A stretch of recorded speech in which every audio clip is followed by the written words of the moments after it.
This video is made possible by Practical Defense Systems, the best online security training at the lowest prices. You can start your security career today online at pdsclasses.com. Check them out.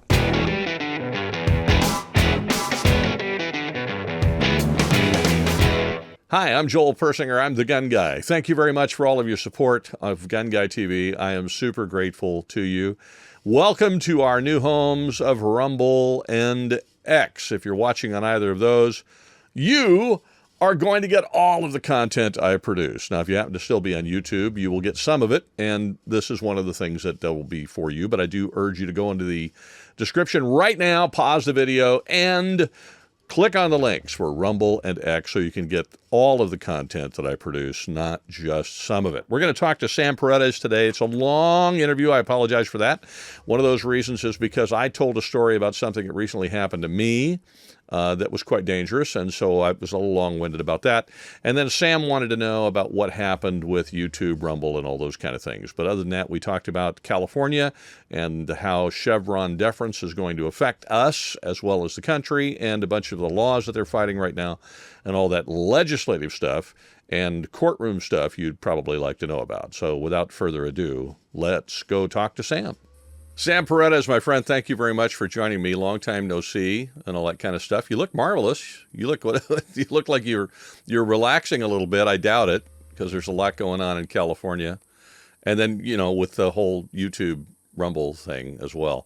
So what's going on? What would you like to talk about? We got I titled this thing Gun Control Update. I guess we can talk about California. We can talk about the rest of the United States. We can talk about YouTube. You pick it, my friend, because you are the man. What do you want to talk about?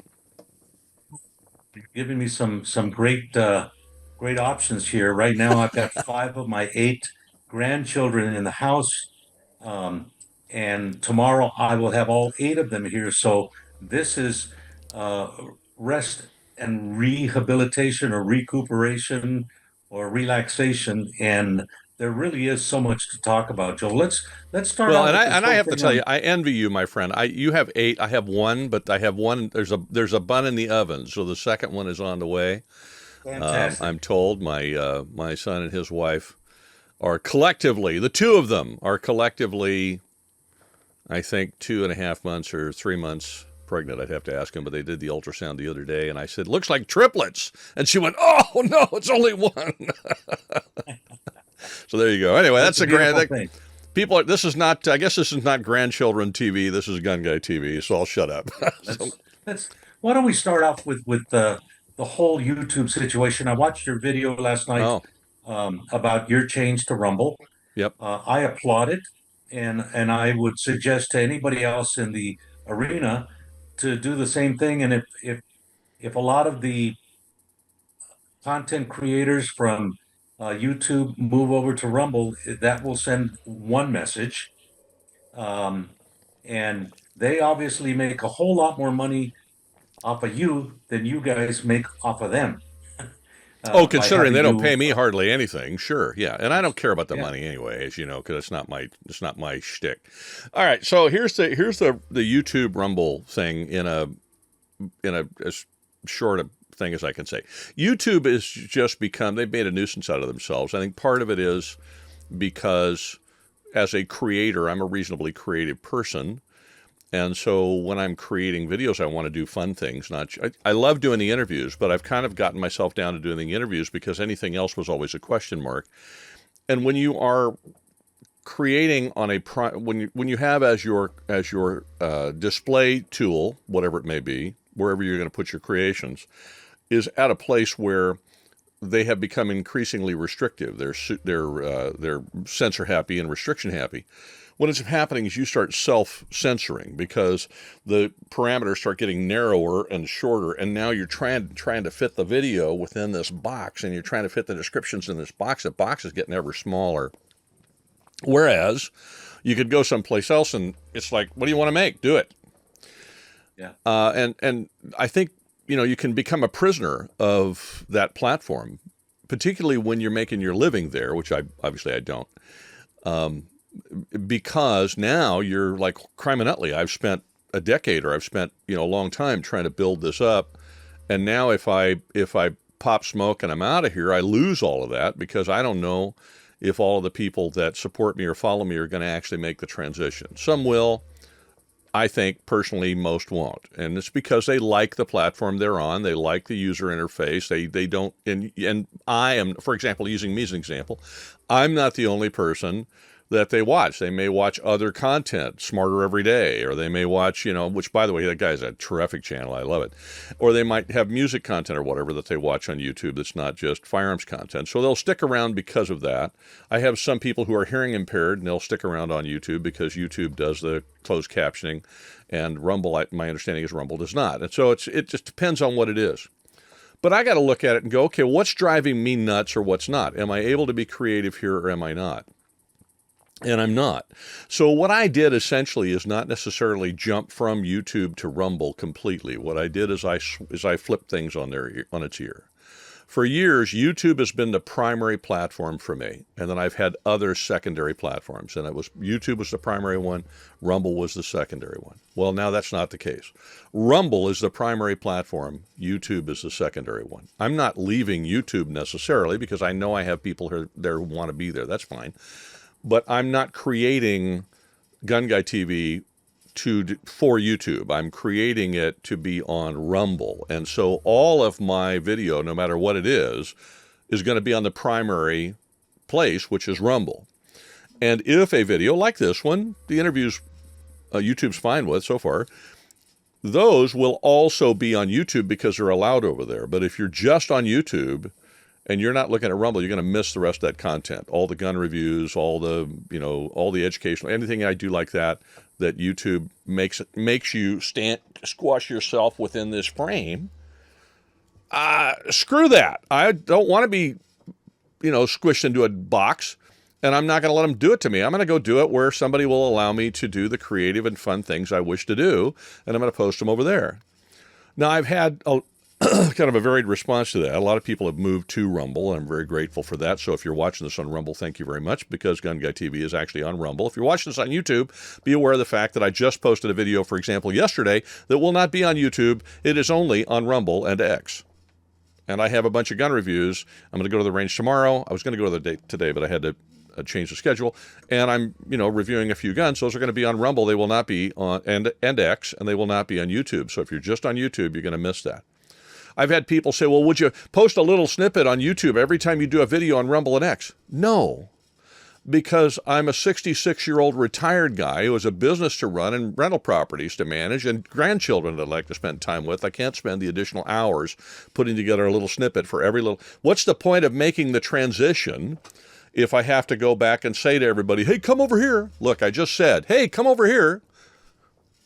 You can go over there to Rumble if you're watching this or not. It's up to you. You now know it's not, if you have one of these, you can do it, right? Or you don't have to do it, but it's not incumbent upon me to send you a reminder every time I post something somewhere else so that you can go find it somewhere else. Now, if you really want to do that, and you're watching this, here's two ways you can do it. You can go into the links in the description and you can sign up for my email blast, because I generally send an email out whenever I do a new video. Not always, but most of the time I do, and then you'll get it. Then you can go over to Rumble and watch it if you want. Or, if you like, you can go to GunGuy.tv, and every video I post for Gun Guy TV gets posted on that website, and you'll see them over there. And if you subscribe to the website, it will send you a notification every time I post something new. But am I manually going to do that? No. I don't have the time, desire, or energy to do that. I got a lot of other stuff to do. So anyway, that's what's going on. If you're freaking out because I'm leaving YouTube, you don't have to freak out. You just, look at Rumble too. Okay, or X. You don't have to do a Rumble. You can do X. Either way, both platforms are outstanding. If you don't like one, go to the other one. But am I going to focus on YouTube anymore? Absolutely no. So there you go. There's the YouTube announcement. I hope that helps.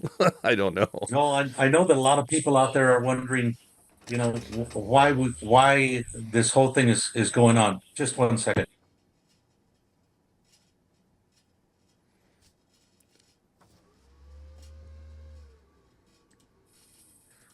So a lot of guys have been wondering, what is it about the rules that impact everybody? And the fact of the matter is that um, YouTube had these rules that said that if it showed some types of shooting or full auto or suppressor or putting parts on or taking parts off of guns, or if you said, I just shot this XYZ gun and I like it, I think it's better than anything else I have. Boom, that is going to be put behind a paywall. So unless not age wall, not a paywall. And unless you actually sign into your account for YouTube, you have no access to any of those videos. And Joe, you've got some really cool videos that you did long, long ago that we go back and we watch them. It's fun. You talk about an M1 Garand or a Garand or some other gun or reloading, and you're showing and walking us through that process. Those are not available to us. So we can no longer go back and take a look at those unless we sign on to our account and say that we are 21 years or older or over 18, and then we might have access. Well, the fact is that 98% of all viewers are never going to do that. So they have, in essence, taken some of your content and the content of your fellow creators, especially those that concentrate on gun reviews, product reviews. They are no longer going to be available to people unless they go behind this age wall. And they say, why should we let kids look at machine guns being fired or rapid fire or suppressors or how to put a beaver tail grip safety on your gun if they're not old enough to be able to do that? Well, it is a legal activity. um, they're not old enough to drink, but all the drinking stuff is on YouTube. They're not old enough to drive, but all kinds of car stuff is on YouTube. And so it just, Well, I mean, the other in a part too, very Sam, is that yeah, they don't want them to watch it on YouTube, but they're fine with them playing video games and blowing people up and shooting people and this other stuff. 100%. They're fine with them walking into a theater and watching an R-rated movie. They're fine with them logging on to their mom and dad's Netflix account or whatever streaming account you got and watching whatever's there. So this has. I would argue that this kind of stuff, like a lot of things, has absolutely nothing whatever to do with protecting children. It has everything to do with suppressing content with which the progressive left, and which is what drives these social media places, most of them, and the government, which is currently that way, do not like. They want to suppress the viewpoint or the things that they don't like, and firearms content is among them. It's got nothing whatever to do with protecting kids. That's just my humble opinion, anyhow. I think you're absolutely right. And this is a situation where we believe um, some government organizations, especially from the White House, have communicated with YouTube and said, you need to cut back on all of this stuff. We know that the all of the anti-moms and Brady and all of the other groups have been yelling at YouTube for a long time to do this, and finally they did it. But if the government has been doing it, then they're violation of the law, according to the very recent lawsuit that was won by the National Rifle Association, where the court held that government agencies cannot pick and choose favored or unfavored entities out there, and then in essence, coerce others to not patronize them or to do something to impede what it is that these people are doing. And we understand that the weaponization of government committee in the House, chaired by Jim Jordan, has written letters to the leadership at YouTube and the parent company, and is going to invite them to come before Congress and talk about all of these coincidences, like the fact that these rules were promulgated 2 years ago and they chose not to enforce them until this year, which is an election year. It just doesn't pass the chuckle test. And so um, it's people need to understand. And if you have an opportunity, just like we ask you to get off the couch for a second, write a $35 check to gun owners or GOA whatever organization that you want to support your Second Amendment rights. If you want to continue to get all the content that you want, go to Rumble, go to X. They will allow you to see everything that you want to see without any hoops and barriers that you have to overcome in order to do that. That doesn't mean you don't stop watching YouTube. I've been watching the Tour de France on YouTube. I just learned how to fix my water pick tooth flosser on YouTube. I've rebuilt the carburetors on my lawnmowers on YouTube and stuff like that. So there's content there that's great. But if you are a regular consumer of gun related material, whether it's hardware or the political discussion, if you want the whole thing, then you have to take that extra effort to be involved in one of these other platforms that will allow you to have these discussions. I tend to agree with you. I think it's kind of like shopping. You know, I don't go to the Dollar Tree or the 99-cent store to buy a $5,000 watch. At the same time, I don't go to the jewelry store to buy plastic cups for the party that I'm going to have or the barbecue I'm going to have. By the way, I don't have a $5,000 watch. I have a $500 watch. There's a difference, okay? But you get my point. Is that you go to the store where you're going to get what you're going to get. I don't go to I might go to the Snap-on store. I might talk to the Snap-on guy to get certain tools, or I might go to Home Depot to get them, but I'm not going to go and buy them at the grocery store. So I think this is the case when you have any platform that is limiting your ability to enjoy the content you wish to enjoy, then you go to the one that has the content. The tough part, as I said, is for the creators, because most of them are not like me. Most of them are younger people, and they're younger people who have tried to build a business on YouTube and try to make money doing that. And so if they move, that's a very painful thing. And I believe that the folks at Google understand this. And so they know they can abuse the crap out of those folks because they're sort of hooked in, and their lifeline, their financial lifeline is connected to that. All of their followers are there, and they don't imagine that if they leave, they're going to get them. Now, that's you, and you're watching this, by the way. Let me just encourage you with this. The engagement is so much greater on Rumble than it is on YouTube. What have I got? I don't know, 240,000 subscribers or something on YouTube. Well, I certainly don't get 240,000 or whatever it is, 220,000 views on every video I do. If I'm very fortunate, I might get 40,000. And then if you look at the statistics, most of those, in some cases, are not people who subscribe. A lot of people who subscribe to your show, I've done it. I'm a subscriber of Hitcock45. I like the guy. I like his son. I never watch his channel, but I'm subscribed because I don't sit around and watch YouTube. I got too many things going on. Now, I'll do like you did. If I want to fix something or learn how to do something, I'll go to YouTube University to do it sometimes. But I don't sit around and watch YouTube videos. I think a lot of people are like that. So now I got, let's say, just for the sake of argument, I got 225,000 or 240,000 subscribers. What percentage of those folks actually watch my videos? 20%? 30%?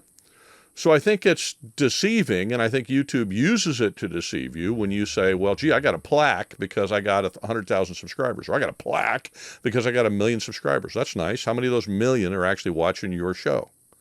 You have folks who love you who will watch your show, and if you move to another platform, they will go with you. Then you have a whole lot of people who have clicked subscribe and maybe never rung the bell, or maybe they rung the bell or whatever, but they never watch your show because they watched 3 or 4 of your videos and they watched Hitchcock for a while, and now they're watching Grand Thumb or whatever, or Kentucky Ballistics or whatever. And they watched them for a while, and now they're over watching the next whoever it is. So when you go, the people who love your show are going to go with you. The numbers will be smaller. But I posted a video the other day, and I've gotten as many views on Rumble with less than 10,000 subscribers as I got on it on YouTube, right? Darn near. And it's because the engagement is much higher. So I think it's what you want to look at is engagement, not necessarily subscriber numbers. And so that's something to think about.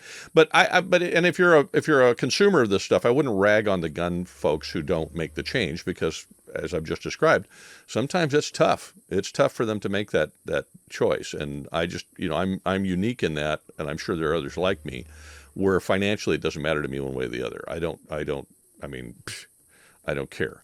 But that's not everybody, and so I think we got to have some grace on the folks who aren't in that position. Well, anyway, what's going on in California, Mr. Sam? You got the finger on the pulse of things. Let us know. Well, in the state legislature is still on their summer vacation. They get a whole month off with pay. So there's no danger of any legislation being passed during the month of July.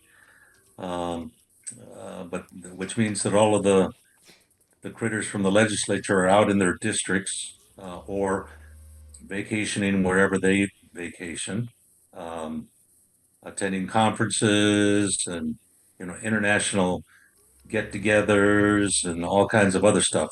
So I want people to understand that the legislature is going to come back in August. They have 1 month, the month of August, to do everything left that they have on their plate. And there will be, in the first week, there will be a few more committee meetings, and then it's all on the floor in session. At the end of August, all of the bills either die or they go to the governor's desk, and he has all of the month of September to sign or veto or allow bills to become law without his signature. Um, and earlier in the year, we started out with somewhere around 60 bills, then it went to 40 bills. And right now, we're down to just a handful of bills, maybe 6 or 7 bills that we are following and watching. Most of them have to do with um, gun violence restraining orders and things like that. But most of the things that cost money in a year where California is upside down, something like 70 billion, that's with a B, dollars. Um, people don't understand that less than 5% of the taxpayers contribute more than 50% of the budget to the state of California. It is your Silicon Valley billionaires and your very wealthy entrepreneurs that are providing most of the wealth. And so many of them have said, see you, California, we're moving to Texas, or we're moving to, in the case of gun companies like Weatherby, they moved to Wyoming and to other states. And when they do leave, a significant chunk of the tax revenue that is generated by the state of California goes with them. And so that puts the pressure on them because the legislature abhors cutting back, tightening the belt, reducing the funding to programs that have been their babies. So they're going to have to raise taxes on those of us in the middle class.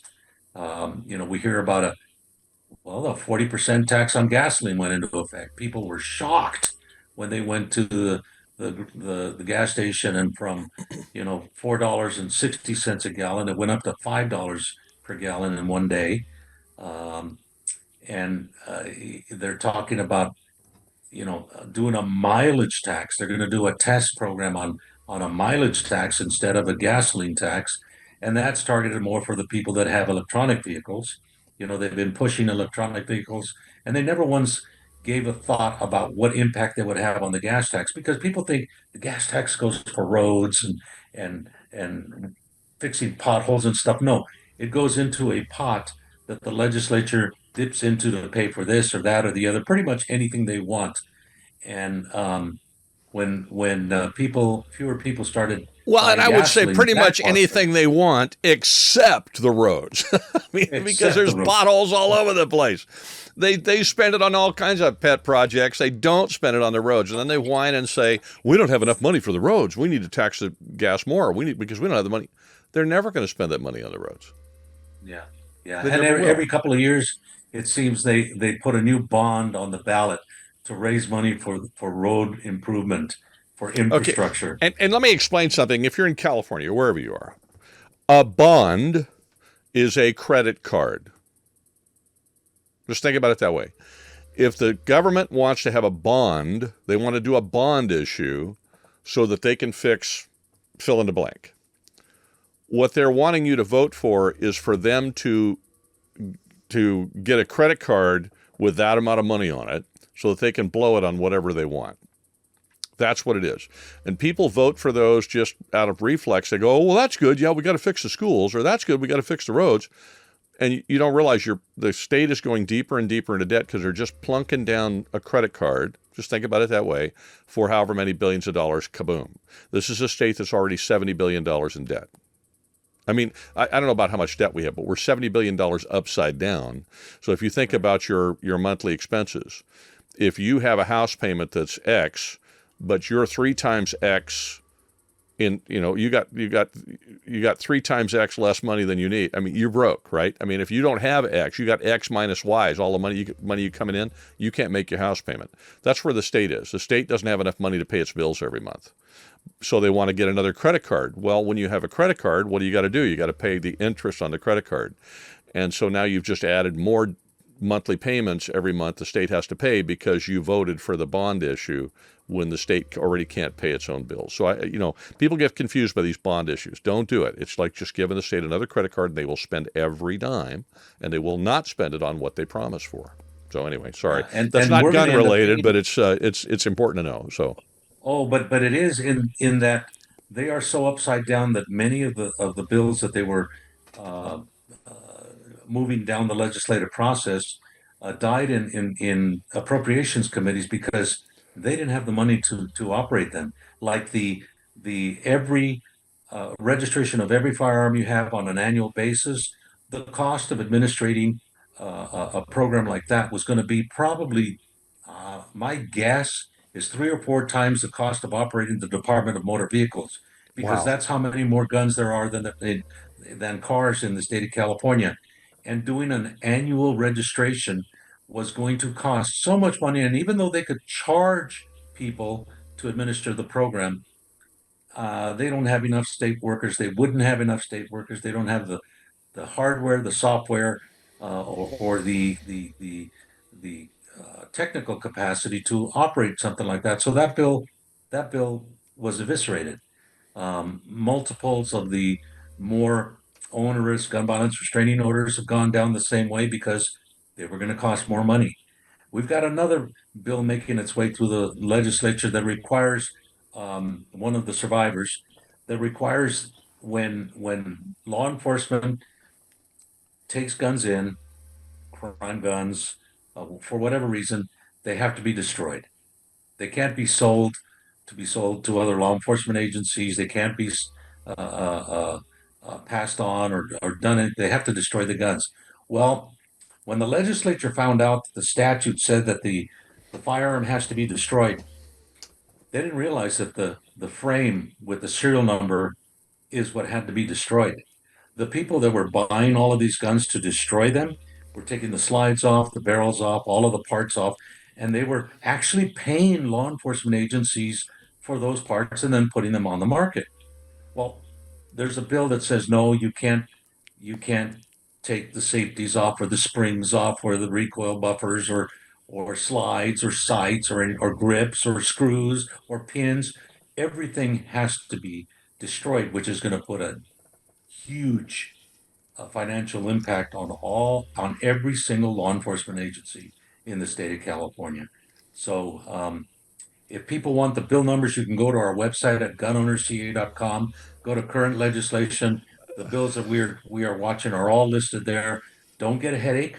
Either have a bottle of Advil or a glass of scotch there while you read Or through these both. things. And No, I'm yeah, not advocating drugs and alcohol at the same time. Don't. I was just joking. Don't do it. Although I think Advil and Scotch is probably fine. so legislatively, um, there will be a few bills that make it to the governor's desk. I'm not sure which ones, but it'll be just a small handful of them, not like last year. And so we've, my colleague Rick Travis and myself and Keeley from the National Rifle Association, we have been working very diligently to testify against all of these pieces of legislation and remind them that not only are these bills unconstitutional in the vast majority of cases, but they actually will cost the state of California. The state abhors the thought of creating new crimes and sending people to jail or prison. They don't want the people that are in prison to be in prison. They want to let them out, except for gun owners. They're happy to charge us with crimes and put us in prison for violating their gun control laws. So the legislature is um, it's a disaster right now. They're in chaos. But we're gonna survive it, and it's not going to be nearly as painful as last year. All of the big bills have died, and that's a good thing. And then, of course, what's left is the courts, and Which I was going to ask we you are. about. So, what's happening in those lawsuits? Because we have the 11% tax thing, we have the remaining pieces of SB2, which is the sensitive places thing, and what they call the vampire provision of that, where it makes it so that you can't go in a store unless it has an affirmative sign that says you can carry a gun there, as opposed to you can go unless it says you can't. And I don't know what else. What's going on with all of those? We have, I think, Well, court cases on there's the everything. original lawsuit against SB2 on sensitive places. That's one lawsuit that's ongoing. They're uh, preparing their case to go before the district court, and it'll go to the appellate court. Um, and then we've got another lawsuit that was filed. CRPA and GOC and several others were involved in a lawsuit against the Los Angeles County Sheriff's Department. That took care of the rest of the SB2 stuff. That covers the time length that it takes, the expense that it takes, the extra added government intrusion on what has to be taught and how and when and how it has to be reported. Um, we try to remind them, listen, we haven't had a CCW holder break a law with a gun in the state of California for a very, very long time. They say, "Oh, we had one guy who had guns in his hotel room, and he had a CCW, and he committed well, he didn't commit a crime with any gun, but he was a CCW holder. And there have been CCW holders who've done knucklehead things. They've gotten DUIs and they've lost their CCWs and stuff. But as far as the misuse of a gun in a self-defense situation, doesn't happen. What does that tell you? It tells you that the instructors in the state of California are doing a doggone good job of telling people about when it is proper to use, defensively a firearm, how to carry properly, all of these things. But the Well, fact here's of the the other matter is, thing the it tells promoters. you is that gun owners are, by and large, hardworking, regular Americans, Uh-huh. not criminals. Mhm. They're just Americans like everybody else, and they're not rushing out to go rob liquor stores. You know, your neighbor who's not a gun owner probably isn't running out to rob a liquor store. And if you're a gun owner, you're not either. And the only difference between the two of you is one of you owns a gun and the other one doesn't. So we don't need to take an entire class of people because they want to exercise a constitutionally protected God-given right and paint them with this brush that says, "Oh well, gun owners do X. See, can people who carry guns do X?" No, they don't. That's just what you just said, Sam. Is not just true in California; it's true nationwide. I mean, You're everywhere. absolutely correct. We just heard about a study that was promoted or put out by the government of Colorado. They found that they had X number of deaths with guns. 65% of them were suicide. So you take those out of the criminal use of guns, um, and then a significant portion of the remainder were lawful uses of guns to defend themselves. So justified use of deadly force, and they were like, "You mean people actually do use guns successfully to defend themselves?" Well, yeah, they do. Yeah, they do. And so they were a little bit surprised, and all of the anti-gun people were saying, "Oh, you guys should not have put out that report. You're just saying that there are lawful purposes for defensive gun uses and stuff like that, and that's undermining our narrative and Well, let me tell well, you a little story. again, Can I tell you a story, Sam? please, It's a please. quick, easy story, and I happen to know the guy it happened to because you're talking to him. That would be me, and it just happened maybe a month ago. I don't know, not that, maybe about a month ago. I live, as you know, I live in a very nice neighborhood, no crime. It's an older neighborhood, but there's just no crime here. If you look up the crime map, it's like it happens everywhere else. It doesn't happen here. And then, our local police department jealously defends this neighborhood because there's no crime here and they don't want there to be crime here. So if you call cops here, unlike a lot of California, they're here in like 2 minutes, 3 minutes. They don't screw around and they don't play. If you're bad juju and you come into this neighborhood, they'll come get you. And no, I don't live in a gated neighborhood with, giant houses. It's a middle class neighborhood, and kind of some part of it is maybe a little bit more upper middle class. But the point is, it's a regular American burb, okay, where I live. So I was going to go get our mail, which is out of Postal Annex, okay? We've had the little box there for, 20 years or something, because we've lived here for 25 or 27 years when we bought this house. I started to grab a pistol and a pocket holster and stick it in my pocket when I went out the door, and I thought, nah, I'm just going to go get the mail. Nothing ever happens here. Oops, mistake. So I didn't have the little can of pepper spray I generally have. I didn't have a firearm. All I had was my knife, the Spyderco Native 5 that I carry around a lot. And I only had it in my pocket because it was already in my pocket. So I get in the truck and I drive over to get the mail. I get out of the truck and I'm in the parking lot. I'm just walking across the parking lot of this strip mall to go over there. And I'm the only one that I could see in the parking lot anywhere. And there's a really nice laundromat right there. You think about nice and laundromat don't go together typically, but this one's a really nice one. It's in a nice neighborhood and so like that. So I go to walk on by there, and this guy he's a white dude, early 30s, 6 foot, 200 pounds, ripping up on me on a skateboard, just heading right toward me on a skateboard. And he's mad. He's mad. His face is red, and he's just ranting. And he's saying things like, I don't want your $1 million. I don't care about your $1 million. He's just ranting about $1 million. I'm like, what the heck is going on with this guy? Well, I pulled the knife out of my pocket. I didn't open it, but I've taught my students for years, if you have something like that happening and you don't have the weapon in your hand, you're likely not to get it because this guy's going to charge you. And I'm thinking, okay, maybe he'll just blast past me and go over and do whatever. Nope. Came right at me. And I realized he's coming right at me. There's no place for me to go. I didn't have a vehicle close for me to get around. I was walking toward one. I didn't quite get there. And he hops off the skateboard, picks it up, starts to go like this, and I deployed the blade and stuck my hand up and said, back the blank up. I don't swear, but I have found out that F-bombs tend to get people's attention. I said, dude, I don't know you. And the minute he saw the knife, he's about to hit me with the skateboards, big wooden skateboard with the trucks on one side.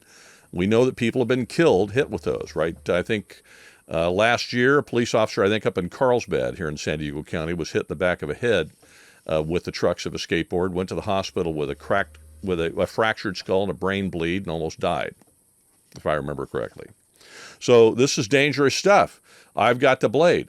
And I just said, look, back the blank up, dude. I don't know you. And he immediately went like this. He said, you drew a knife. You pulled a knife. And I said, yeah, I pulled a knife because you're going to hit me with a skateboard. I don't know you, buddy. I don't know who you are. Well, I don't want your $1 million. I don't care about your $1 million. I said, dude, I don't have $1 million. And he's like this. And I'm like, okay, dude, you're going to hit my arm because I know where that's coming. You'll break my arm, but I'm going to shank you. And I think he realized it. So he kept going like this, and he'd back up, and he'd go like this, and he'd back up. And finally, I just said, look, dude, I don't have $1 million. I don't know who you are. I don't have $1 million. So I don't either. I said, well, good. Maybe we can be broke buddies. Maybe we can be poor together, okay? I don't have $1 million. You don't have $1 million. We're all good. I'm not your guy. I don't know who you're looking for. I'm not the guy. And so he keeps ranting about the $1 million. He puts down the skateboard, and off he goes. There's a lot of those folks out there now. Unfortunately, there's a lot of them. There's a lot more than would be normally. So I'm going to tell you right now, had it been a gun, I would have, had I had a gun, I'd have drawn the gun. I wouldn't have shot the guy unless he tried to hit me with a skateboard, but the effect would have been the same. Those kinds of confrontations, and yes, I called police, I called second call defense because I have second call defense and attorneys on retainer, and I know Sean personally at second call defense. So I picked up the phone and called him, and he said, okay, what did you tell the dispatcher? I told him. He said, okay, put me on hold when you're talking to the cops and let them know I'm there. I said, okay. So I had him on speaker, and I had him there where he could hear, and I told the officers when I walked up, by the way, I just wanted to let you know my attorney's on the phone. They went, oh, okay, fine.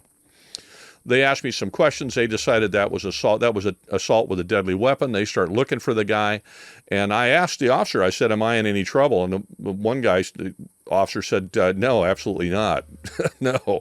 And the female officer said, "No, sir, you're not in any trouble. You did exactly what you should do. You defended yourself." Now they knew I drew a blade. A week later, this same guy, who apparently got the idea from me, I hope not, drew a blade and tried to accost some people in the Staples right there and a couple of other people. And of course, they got the Astray helicopter looking for this clown now, and they finally did get him. Happy end. Now, the problem is California will let him loose and he'll go out and do this again. But here's the point behind the story. Those kinds of altercations happen across the country every day, where armed citizens, law-abiding armed citizens, draw a firearm or a knife or whatever tool they got with them, and it prevents the violence that was going to be perpetrated against them. And because the criminal suddenly realizes that this is a criminal enterprise that isn't going to end well for me, they back off. That doesn't happen every time. And yes, I might have had to stab the guy. Fortunately, I didn't. And I'm very grateful for that. And they did. They ended up hooking him up and taking a guy to, maybe it's a 5150 or I don't know what he is. Okay. But when people say that they don't think that happens and these anti-gunners think that doesn't happen, that has happened to me twice. The other day with a knife and several years ago with a gun when I was leaving one of my daughter's track meets and I was walking to go get the car and a guy was coming up on me with a knife and I drew a revolver out of my pocket holster and I didn't even have to point it at him. He just stopped all of a sudden and I looked at him and went like, I see your knife, I'll raise you a gun. And he felt this was a poker game he wasn't going to win, so he folded up the knife and did a Houdini in between the apartment buildings and the cops couldn't find him. So I've had to do that twice in the last 15 years. How many other citizens have had to do that repeatedly? How many citizens have only had to do it once? But if you start aggregating how many times that happens every year, it's got to be in the hundreds of thousands across the country with almost 400 million people in it. So anyway, there's just my thought. I thought it was a good opportune time for me to share that tale. No, that's I think you need to add something to your class repertoire, and that's the defensive use of humor to diffuse a situation. Dude, I don't have $1 million. Maybe we're broke buddies, okay? Broke buddies. Yeah. But Joe, you're right. You're absolutely right, and that's why we always have to be prepared to be our own first line of defense. Um, and for me, it's happened 3 times, and I won't go over it, but it was a very bad and scary deal. Again, thank God I did not have to discharge my firearms, but it happens way more often than people realize. Every study, whether it's done by the Center for Disease Control or the Institute for Justice, shows that somewhere between 1 million and 3 million times every year, Well, folks and most of those, use I'm going to say, firearms. most of those aren't in a statistic because nobody knows they occurred. I will That's call the correct. police for several reasons. One, I've done nothing wrong at all, and I know that. The weapon I had was legal to have. I wasn't brandishing a weapon because in brandishing a weapon in California, as in most states, California's 417 PC, it says anyone who, except in self-defense, displays a weapon in a rude or angry or threatening manner. So I didn't have to worry about that too much. And then on the other hand, I don't want this guy to go do it to somebody else. So I want law enforcement to go get him before he hurts somebody. Likewise, I don't want him to call the police and say, a guy just pulled a knife on me or a guy just pulled a gun on me, and now I'm the bad guy. So, but how often does this happen where nobody calls the police? Nobody knows. And so if there's that many times that they know about, I would say multiply that by 5 or 6 or 7 and you probably or 10, and you probably have an accurate or reasonably close accurate number to the number of times this happens every year. So it's huge, and this is what the left wants to deny, that citizens defend themselves every year countless times with firearms or not, or blades for that matter, where nobody knows they did it because nothing happened and nobody got hurt. Yeah, no, you're absolutely correct. With regards to the courts, Everybody is aware of all of the victories we've had. People are concerned that the most recent Rahimi case was not what we had hoped for, and yet the first thing that Justice Roberts said is that um, the Bruin decision stands and is the law of the land and is to be adhered to by the courts.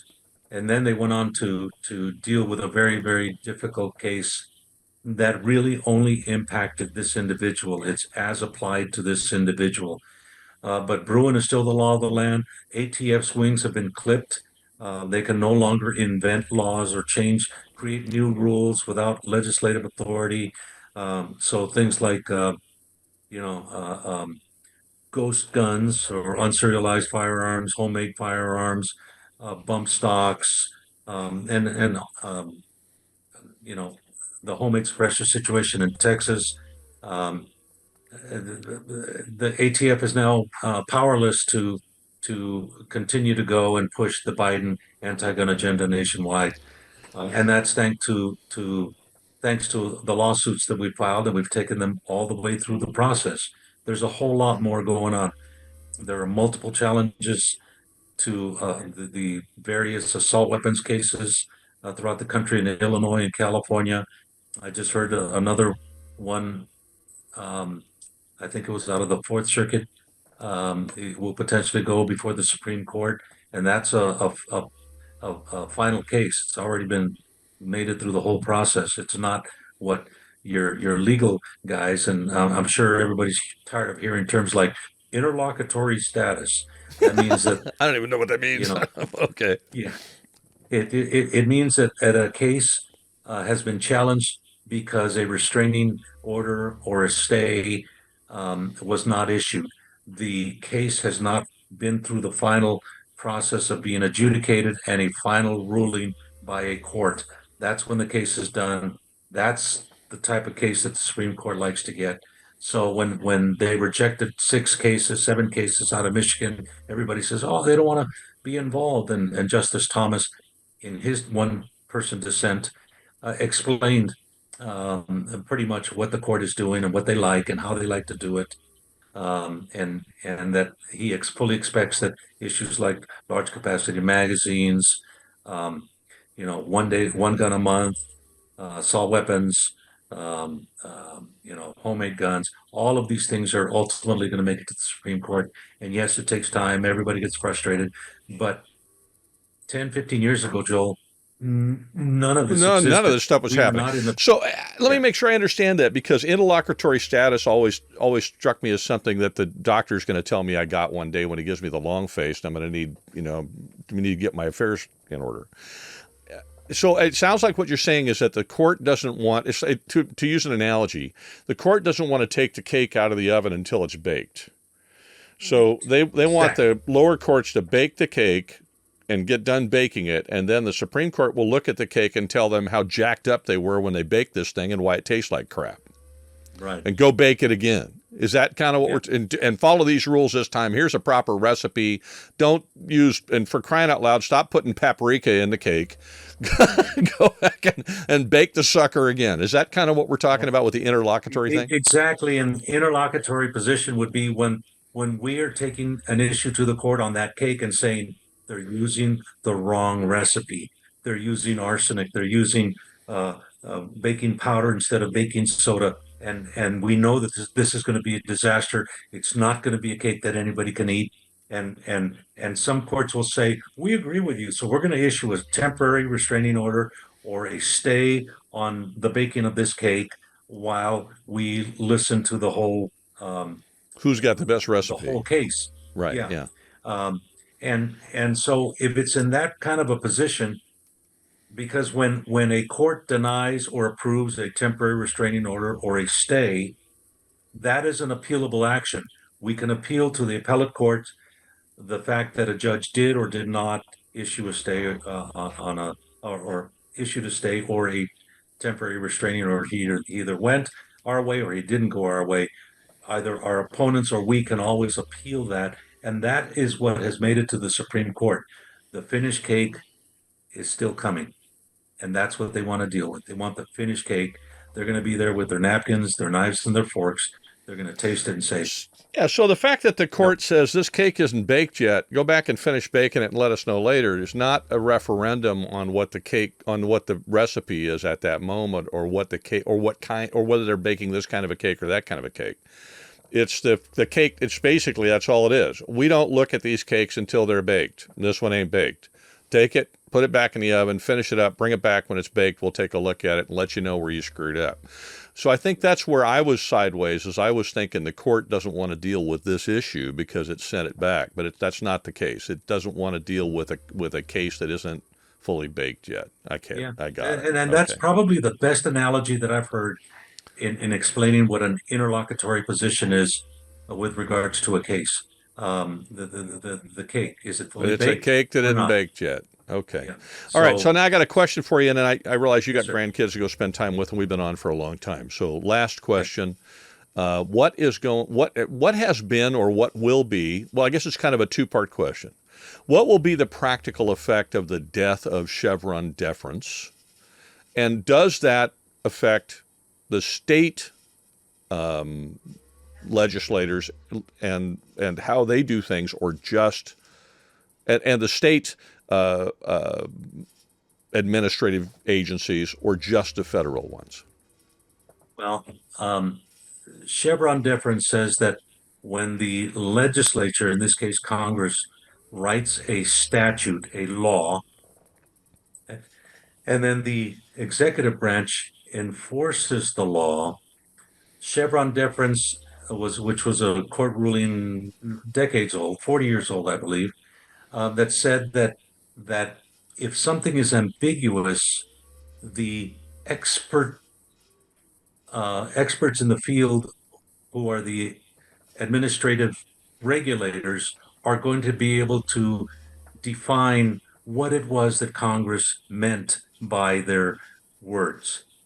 The court said, no, because that has given you, you've already proven to screw that up. For a long time, you said that bump stocks were illegal. They are not machine guns. There's no way they can be machine guns. They don't meet the letter of the definition of a machine gun that was issued in the statute. And then they turned around, frankly, started with the Trump administration on bump stocks. Um, then they changed their mind. They flipped it over. No, we now believe that Congress meant this instead of what we said they meant for decades. And so Chevron deference has now been removed. So if they cannot define the terms of legislation, they're going to have to go back to Congress for definitions and clarifications of definitions. The administrative agencies are no longer have the power to invent what they think Congress meant by the statutes that they pass. So Does it have an impact? in essence, this takes away Congress's ability to intentionally pass vague laws, assuming that the administrative agency is going to figure out what that means afterwards. Congress is going to have to actually pass real laws with specificity in them, because the agency can no longer do that for them. Did I get that right? Percent. Bingo. Ding, ding, ding, ding. Gold Does star. that make it? That's I'm assuming, given the fact that the United States Congress is designed to be contentious, it was designed that way at the outset to make passing laws hard, that Chevron going away just made passing laws hard again, and has essentially said to the Congress, do your stinking job, and no longer are you able to just pass that off to these folks and let them do it. Am I getting that kind of right? And does that mean that yeah. law passing is going to be harder? The court, in essence, banned ambiguity. You cannot be Oh, that's going to ambiguous. make law passing a lot harder for those jokers. Yeah, you're exactly right, because it means they're going to have to study and they're going to have to figure out exactly what it is that they're talking about when they're writing bills. They're going to have to know the subject. What a They're going to have to concept. talk to experts and do that instead of hand it over to a political organization, which is the administration and all of their agencies, in order to be able to do basically whatever they want to do. And the court was handcuffed when they did not agree with an interpretation from the administrative branch. The court was required to accept the definition that the administrative branch came up with because of Chevron deference.